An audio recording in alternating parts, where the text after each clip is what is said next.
말씀의 제목을 다 같이 한번 말해 봅시다. 다윗의 인구조사가 주는 교훈.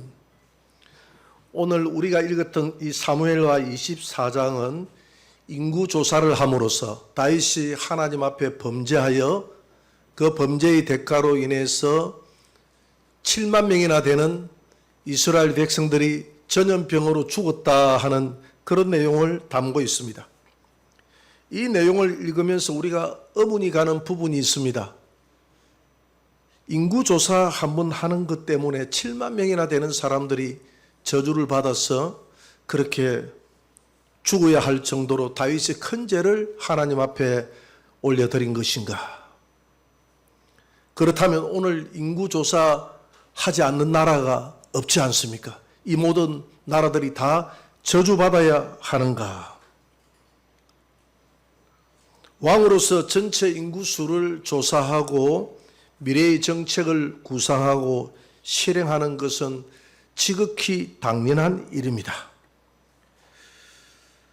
그럼에도 불구하고 하나님이 분노할 정도로 이렇게 상황이 전개되었다는 것은 그 내면에 인구조사를 했던 내면에 단순한 인구조사 외에 하나님께서 진노할 만한 다른 그런 역사들이 있었다는 일입니다. 그것을 우리가 알아봐야 된다는 것이죠. 인구조사의 성격을 좀 이해할 필요가 있습니다. 국민의 복지를 위해서 갓 태어난 아이부터 노년에 이르기까지 인구조사를 하는 것은 지극히 당연한 일이지만은 지금 다윗이 인구조사를 했던 이유는 전쟁터에 나갈 수 있는 장정의 숫자를 헤아리기 위해서 인구조사를 했습니다. 숫자를 헤아려 보니까 오늘 8절에 보니까 총 9개월하고 20일이 지났다. 9개월 20일 동안 그러니까 약 10개월 가까이 인구조사를 했는데 인구조사 결과 이스라엘에서 칼을 빼는 자가 80만 명이고 유다 지역에서 칼을 빼는 자가 50만 명이다. 사무엘하 24장 9절을 우리 한번 읽어봅시다. 인구조사한 결과입니다. 다 같이 시작.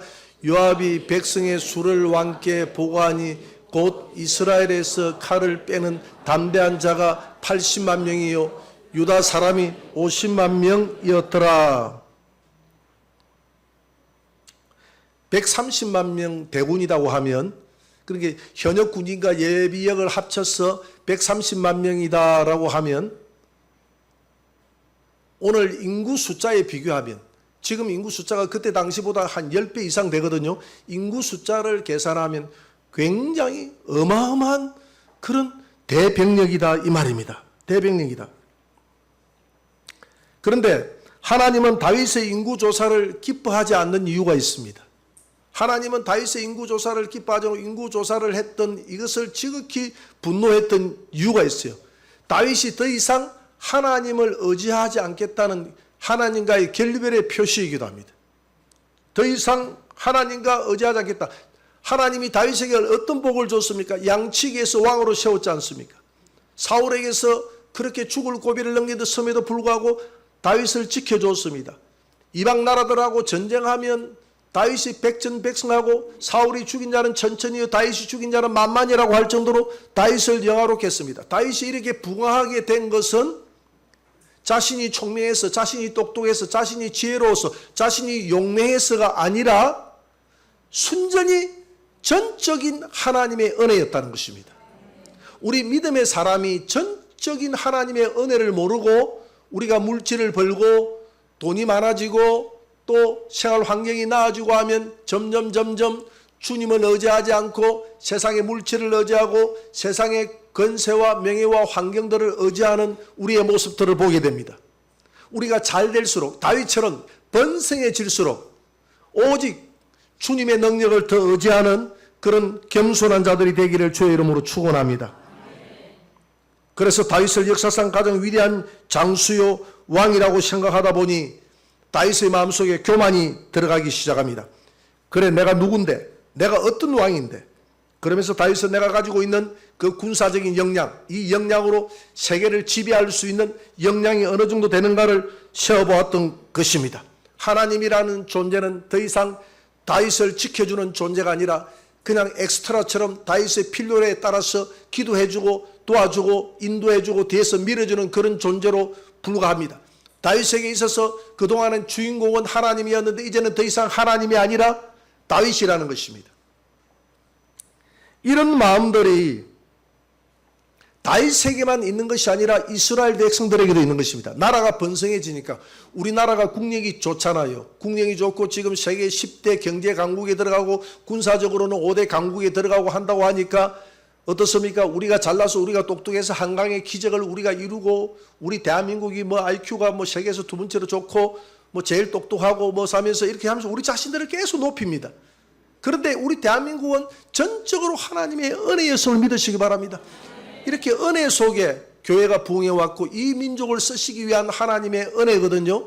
하나님의 은혜임에도 불구하고 우리가 하나님의 은혜를 의지하지 않고 이제는 더 이상 우리의 과학과 기술력과 우리의 그 물질과 우리가 가지고 있는 모든 역량을 의지한다 이 말입니다. 그와 마찬가지입니다. 다윗이 그렇게 의지하는 것입니다. 이런 의지하는 것이 대통령만 그런 생각을 가지는 것이 아니라 지도자들만 그런 생각을 가지는 것이 아니라 온 민족들, 유대 민족들이 다 그런 자긍심을 가지는 것은 좋은데 하나님이 우리를 도와서 그렇다라고 생각하지 않는 것입니다. 그래서 사무엘하 24장 1절을 한번 보도록 하겠습니다. 다 같이 여호와께서 다시 이스라엘을 향하여 진노하사 그들을 치시려고 다윗을 격동시키 사실은 이런 죄가 다윗의 죄라고 생각하기에는 오늘 본문이 뒷받침하지 않습니다. 다윗의 죄가 아니라 민족들의 죄입니다. 왜냐하면 오늘 본문에 보니까 하나님이 누구 때문에 진노했다고 그렇습니까? 이스라엘을 향해서 진노해서 이스라엘에게 하나님이 진노하고 싶어서 벌을 주고 싶어서 다윗의 마음을 격동시켜서 인구조사를 하게 했다는 것입니다. 그래서 사실은 다윗의 죄가 아니라 이스라엘 민족들의 죄입니다. 이스라엘 민족들의 죄. 이스라엘 민족들은 다윗의 나라에 하나님께서 한없는 복을 줬는데 그 복이 우리 민족이 똑똑해서 우리가 잘나서 그렇다라고 생각하고 하나님의 은혜를 잊어버린 것입니다. 마치 여리고 성까지 들어갔던 이스라엘 백성들이 인도함을 받고 하나님의 은혜로 백전백승했잖아요. 그러니까 마치 우리가 잘나서 이렇게 우리가 강대해서 그렇다라고 생각하고 아이성을 칠 때는 하나님께 물어보지도 않고 그냥 몇천 명 보내가지고 저 잡아먹으면 되겠다. 우리가 이렇게 힘이 좋다 하고 했다가 그냥 보기 좋게 아이성에서 이스라엘 백성들이 당하잖아요. 우리가 성성장구하면 어느 순간인가 우리가 잘났어 우리 대한민국도 마찬가지로 우리가 성성장구하면 우리가 잘났어 우리 조상들이 잘났어 우리가 잘났어 하나님의 은혜를 잃어버리고 우리가 한다는 겁니다. 이스라엘 백성들이 그래. 다윗 시대의 이스라엘 백성들이 그냥 잘되고 번성하기 시작하니까 우리가라고 생각하고 여전히 하나님을 믿는 것은 형식적으로 변해버리고 우상 섬기고 자신들의 힘과 능력을 의지하고 이렇게 하니까 하나님께서 이 민족을 벌하려고 다윗의 마음을 격동시키사 인구조사를 하게 했다 이 말입니다. 인구조사를 하나님이 한 것 같지만 사실은 이런 조사를 하도록 누가 부추겼느냐 하면 사단이 부추겼어요. 역대상 19장 1절을 한번 보도록 하겠습니다. 다 같이 사탄이 일어나 이스라엘을 대적하고 다윗을 충동하여 이스라엘을 계수하게 하니라. 그 앞에는 하나님이 다윗의 마음을 격동시켜서 인구조사를 하게 했다 했는데 하나님이 다윗의 마음을 격동시킨 것이 아니라 다윗이 사단에게 마음을 빼앗겨서 스스로 격동시킬 수 있도록 하나님이 그 마음을 사단에게 내어주었다 이렇게 해석하는 것이 맞아요. 그래서 역대상 19장 1절에서는 이것을 좀 더 자세하게 해석을 하잖아요. 사탄이 일어나서 이스라엘을 대적하려고 다윗의 마음을 충동해서 이스라엘을 전쟁터에 나가는 인원을 계수해서 다윗의 마음을 충동시켰다. 사탄이 충동을 시켰다. 하나님을 벌받게 하려고. 그러니까 다윗의 인구조사는 하나님이 다윗을 격동시켜서 한 것이 아니라 사단이 다윗의 마음에 더욱 교만을 불어넣어서 네가 제일이다. 네가 잘났어. 이렇게 큰 나라가 되었다. 너가 제일이다. 그렇게 하니까 다윗의 마음이 교만해지고 그래 내가 누구인데 지금까지 산전수전을 다 겪으면서 오늘 이스라엘을 이렇게 부하게 내가 만들었던 내가 왕이다. 이렇게 사단과 다윗의 마음이, 교만한 마음이 서로 합쳐져서 시너지 효과를 내는 것입니다. 서로 교만. 하나님은 겸손한 자를 사랑하시고 교만한 자를 물리치는 줄 믿으시기 바랍니다. 그래서 잠언 4장 23절에 보니까 물어 지킬 만한 것보다 내 마음을 지키라. 생명의 근원이 마음에서 난다고 그랬어요. 그래서 사람이 가장 큰 능력은 귀신을 쫓아내고 병자를 고치는 것이 가장 큰 능력이 아니라 내 마음을 지키는 것이 가장 큰 능력입니다. 자기 마음을 지키는 것. 자기 마음을 지키는 것이 가장 큰 능력이다 이 말입니다. 그래서 다윗이 하나님 앞에 하나님이 다윗에게 내린 징계입니다. 세 가지 재앙을 줍니다. 사무엘하 24장 13절입니다. 한번 읽어봅시다. 다 같이 시작. 다시 다윗에게 이르러 아뢰어 이르되 왕의 땅에 7년 기근이 있을 것이니까 혹은 왕의 운수에게 석 달 동안 그들 앞에서 도망하실 것이니까 있을 것이니까 왕은 생각하여 보고 나를 보내신 이에게 무엇을 대답하게 하소서 하는지라. 왕이여, 왕은 하나님이 세 가지를 선택하라고 했습니다. 7년 기근이 왕의 나라에 임할 것인가, 아니면 석 달 동안 원수들에게 쫓겨다닐 것인가, 아니면 사흘 동안 전염병이 있을 것인가. 여러분들이 왕이라면 뭘 선택하겠습니까? 예? 7년 기근? 석 달 동안 쫓겨다니는 것? 3일 전염병? 내 같아도 3일 전염병을 선택하겠어요. 그냥 반짝하고 말지. 그 고난을 7년 동안 이렇게 끌고 갈 필요가 있겠습니까? 반짝하고 말지. 여러분 그렇지 않습니까? 고통을 당해도 반짝 고통 당하고 말지.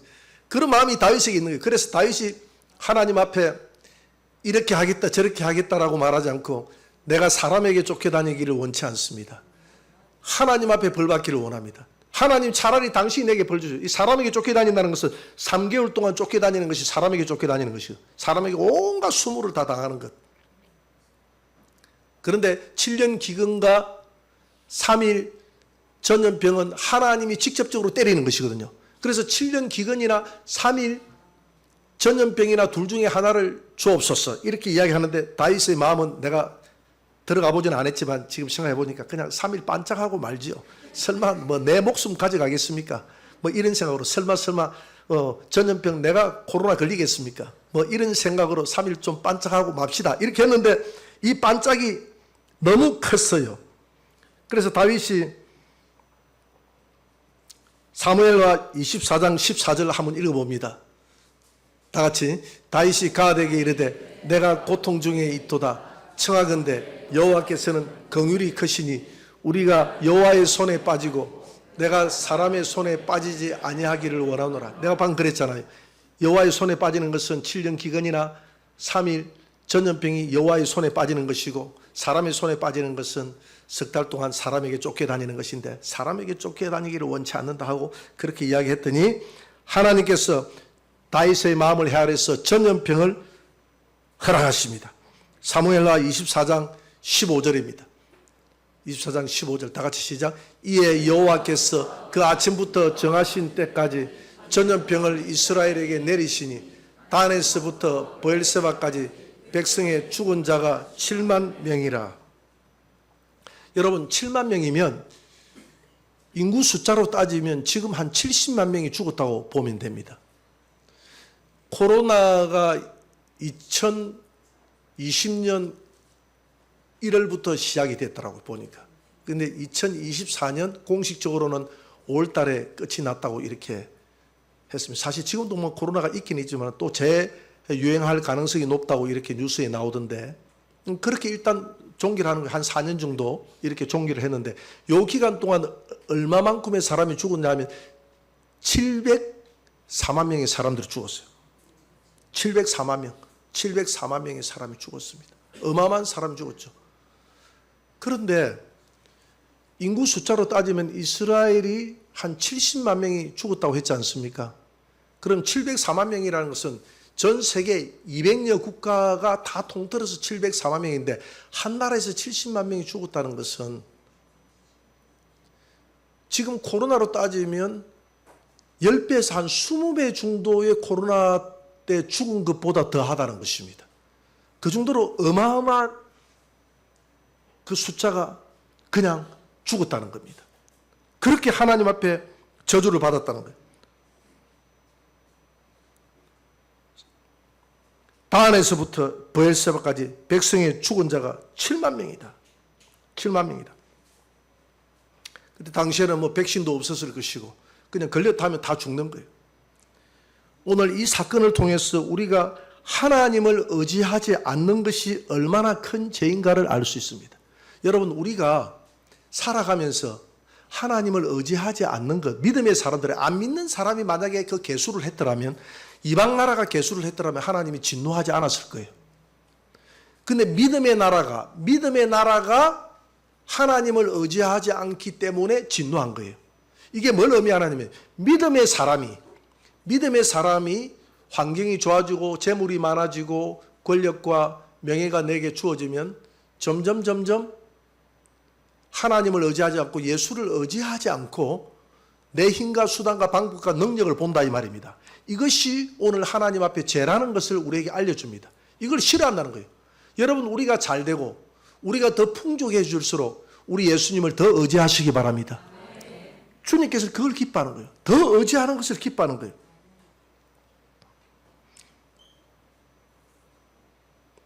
그래서 이렇게 정신없이 전염병이 임하니까 다윗이 하나님 앞에 뭐라고 기도하느냐 하면 사무엘하 24장 17절을 한번 봅니다. 다 같이 시작. 다윗이 백성을 치는 천사를 보고 곧 여호와께 아뢰어 이르되 나는 범죄하였고 악을 행하였거니와 이 양무리는 무엇을 행하였나이까? 청하건대 주의 손으로 나와 내 아버지의 집을 치소서 하니라. 다윗이 하나님 앞에 기도할 때, 하나님, 이 백성들은 아무 죄가 없습니다. 이 백성들을 치지 마시고 나와 내 집안을 쳐주옵소서. 내 가족을 치세요. 다윗의 이런 기도는 모세의 기도 같지 않습니까? 모세가 하나님 앞에 이 백성들을 용서하시고 나를 하나님의 생명책에서 제압버려 주십시오. 또 누가 이런 기도를 했습니까? 바울이 이런 기도했죠. 하나님, 내가 저주를 받아서 하나님 앞에 끊어질지라도 골육 친척을 구원하여 주옵소서. 이게 바로, 여러분, 보통 사람이면 이런 기도를 할 수가 없거든요. 여러분, 이 백성의 죄 때문에 여러분들이 이런 기도를 해본 적이 있습니까? 하나님, 대한민국의 죄가 너무 큽니다. 이 대한민국의 백성들의 죄를 용서하시고 나와 내 자녀들을 쳐서 하나님의 사랑에서 저주를 받아 지옥 가게 하소서. 이런 기도 해본 적이 있습니까?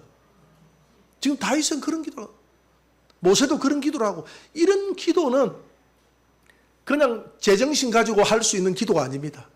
완전히 그냥 성령에 사로잡혀서 이 민족을 향한 뜨거운 눈물, 이 민족을 향한 뜨거운 눈물, 그 뜨거운 눈물이 없고는 그런 기도를 할 수가 없는 거예요. 이번에 트리기의 선교를 가서 보니까 거기에 있는 사람들을 향한 뜨거운 그 영혼에 대한 사랑과 열망이 솟아나더라고 이야기하던데, 그 영혼들을 쳐다보니까 뜨거운 열망이 솟아나지 않습니까? 그 영혼을 향해서 아무런 무감각하다면 우리의 양심이 뭔가 무디져 있다는 증거입니다. 여러분, 다윗의 이 기도가 저와 여러분들의 기도가 되기를 바랍니다. 그렇다고 해서 하나님이 그래 네 소원대로 해줄게 하고 그렇게 하시는 분은 아니잖아요. 내 저주받아서 간다 한다 할지라도 그래 네가 소원이 그렇다면 정말 내가 이 민족의 죄를 용서하고 너와 내 가정을 다 내 지옥 보내줄게. 하나님이 그런 하나님이 아니잖아요. 그 마음을 기뻐하시는 거예요. 그래서 하나님이 다윗의 그 기도를 받으십니다. 받으시고 하나님이 해결책을 내주시는데 사무엘하 24장 18절, 이게 중요한 거죠. 해결책이 중요한 거예요. 같이 읽어봅시다. 이날에 갓이 다윗에게 이르러 그에게 아뢰되 올라가서 여부수 사람 아라우나의 타작마당에서 여호와를 위하여 제단을 쌓으소서. 아라우나의 타작마당에서 제단을 쌓는 것, 이게 중요한 겁니다. 아라우나의 타작마당. 다른 데서 제단을 쌓으면 안 되고 아라우나의 타작마당에서 제단을 쌓아야 된다고 이야기합니다. 여러분, 이 아라우나의 타작마당에서 뭘 했느냐 하면 사무엘하 24장 25절을 보세요. 다 같이 시작. 왕이 아라우나에게 이르되 그렇지 아니하다. 내가 값을 주고 내게서 살이라. 값 없이는 다. 자, 25절 다 같이 시작. 그곳에서 여호와를 위하여 제단을 쌓고 번제와 화목제를 드렸더니 이에 여호와께서 그 땅을 위한 기도를 들으시고 이스라엘에게 내리는 재앙이 그쳤더라. 참 두 가지가 중요한데요. 첫째는 아라우나의 타작마당이 중요하고 두 번째는 번제와 화목제가 중요합니다. 이 두 가지 단어를 여러분들이 기억해야 됩니다. 이것이 저주에서 빠져나오는 방법입니다. 우리 인류를 향한 저주에서 빠져나오는 방법이에요. 그러면 아라우나의 타작마당이 왜 중요하냐? 역대하 3장 1절에 보니까 아라우나의 타작마당이 어떤 곳인지 한번 봅시다. 역대하 3장 1절을 한번 떼어보세요. 다 같이 시작. 솔로몬이 예루살렘 모리아 산에 여호와의 전 건축하기를 시작하니 그곳은 전에 여호와께서 그의 아버지 나타나신 곳이요 여부스 사람 오르난의 타작마당에 다윗이 정한 곳이라. 자, 이 구절을 그대로 한번 더 보세요. 그대로 한번 떼어보세요. 자, 오르난의 타작마당이라고 그랬잖아요. 다윗은 오르난이라는 사람의 이름이 아라우나입니다. 여러분, 성경은 야곱이라는 이름이 있고 이스라엘이라는 이름이 있지 않습니까? 이드로라는 이름이 있고 러우엘이라는 이름이 다 같은 이름이거든요. 그런 이름들이 많아요. 그런 이름들이. 요람, 여호람, 아브라함, 아브람. 마찬가지입니다. 오르난과 아라우나는 같은 이름이에요. 그런데 자, 오르난의 타작마당이 어떤 곳이냐면 모리아산에, 모리아산이라고 했어. 모리아산. 여러분, 모리아산에 산이라고 하니까 누가 생각이 납니까? 예? 아브라함이 이삭을 번제로 드린 곳이 모리아산 아닙니까? 그러고 그곳에 지금 어떤 성전이 서 있다고 이야기합니까? 한번 글자 한번 더 띄워보세요. 그 글자. 우리가 왜냐하면 좀 기억을 하기 위해서. 어떤 성전? 솔로몬 성전. 솔로몬이 예루살렘의 모리아산에 전 건축했다 했잖아요. 모리아산에 건축했는데 이 모리아산은 오르난의 타작마당이 있는 아라우라의 타작마당이 있는 곳이라고 그랬어요. 그러니까 솔로몬의 성전 이꼬르 모리아산 이꼬르 아라우나의 타작마당 이렇게 보면 되는 거예요. 여러분, 그 지도를 한번 볼까요? 지도를 한번 떼어보세요. 지도를 한번 떼어보면. 자, 저기 성전터 해가지고 타작마당 있잖아요. 저기 아라우나의 타작마당이거든요. 가운데. 보입니까? 성전터 해가지고 타작마당 보이죠? 아라우나의 타작마당 바로 위에 무슨 언덕이 보입니까? 골고다 언덕. 그러니까 성전과 골고다 언덕은 같은 산이에요. 같은 산. 그러니까 누가 생각이 납니까? 예수님 생각이 나지 않습니까? 이 성전의 주인이 누굽니까? 이 성전의 터전의 주인이 누굽니까? 이 성전이 바로 아라우나의 타작마당의 실상입니다. 아라우나의 타작마당. 성전은 예수님이 피로 값주고 사신 곳이고, 성전은 뭐 하는 곳이냐면 성전은 날마다 하나님 앞에 제사 지내는 곳이 성전입니다. 뭘 제물 삼아서? 짐승을 제물 삼아서. 그 짐승이 누굽니까? 예수님 아닙니까? 양이나 염소라는 그 짐승이 실상이 누구예요? 예수님. 성전은 그러니까 아라우나의 타작마당 성전에서 예수 그리스도로 말미암아 화목 제물과 번제를 드리는 그곳에라야 네가 저주를 피할 수 있고 하나님과 화목하게 된다는 것입니다. 그래서 아라우나의 타작마당에 제사를 지내야 되고 그곳에서 반드시 짐승을 잡아서 화목제와 번제물을 올려드려야 너와 내 민족의 죄가 사해진다는 것은 오직 성전의 주인 되신 교회 안에서 예수 그리스도의 피로 말미암아서 하나님 앞에 화목제물이 된다는 것을 우리에게 알려주는 것입니다. 결론 맺겠습니다. 오늘 이 시대에 발생하는 전염병은 다윗의 교만한 죄 때문이라고 성경은 다윗의 교만한 죄요, 다윗 민족들의 교만한 죄 때문이라고 합니다. 우리가 예수님을 믿고도 자신의 힘을 의지해서 하나님과 점점 멀어질 때, 그때는 교회로 가서 예수 그리스도 이름으로 화목제물 되시는 예수 그리스도 이름으로 겸손하게 기도하시기 바랍니다. 그 기도가 바로 하나님 앞에 드리는 산제사입니다. 하나님 예수 그리스도 앞에 겸손히 예배드리시기 바랍니다. 그러면 우리의 삶이, 다윗의 삶이 이 민족의 죄가 용서받고 회개되었듯이 우리의 죄가 용서받고 회개된다는 사실을 우리에게 알려주는 것입니다. 로마서 3장 25절 26절을 한번 볼까요? 다 같이, 이 예수를 하나님이 그의 피로서 믿음으로 말미암은 화목제물로 세우셨으니 이는 하나님께서 길이 참으시는 중에 전에 지은 죄를 간과하심으로 자기의 의로우심을 나타내려 하심이니 곧 이때에 자기의 의로우심을 나타내사 자기도 의로우시며 또한 예수 믿는 자를 의롭다 하려 하심이나. 아라우나의 타작마당, 즉 골고다 언덕이 있는, 즉 예루살렘 성전이 있는 그곳에서 화목제물로 하나님 앞에 제사 지낼 때, 하나님 앞에 짐승으로 화목제물로 제사 지낼 때 내 민족의 죄가 용서받는다는 것은 오직 골고다 언덕, 그 지금 성전이 서 있는 그 성전, 그 성전의 실상인 예수 그리스도 안에서 예수 그리스도를 화목제물로 삼아서 하나님 앞에 번제로 올려드릴 때 그 예수 그리스도의 이름 앞에, 예수 그리스도의 화목제물 앞에 모든 죄가 용서받고 회복이 된다는 사실을 우리에게 알려주는 것입니다. 우리가 하나님 앞에 교만하여 저주 가운데 있을 때 다윗처럼 예수 그리스도 앞으로 나오시기 바랍니다. 성전으로 나오시기 바랍니다.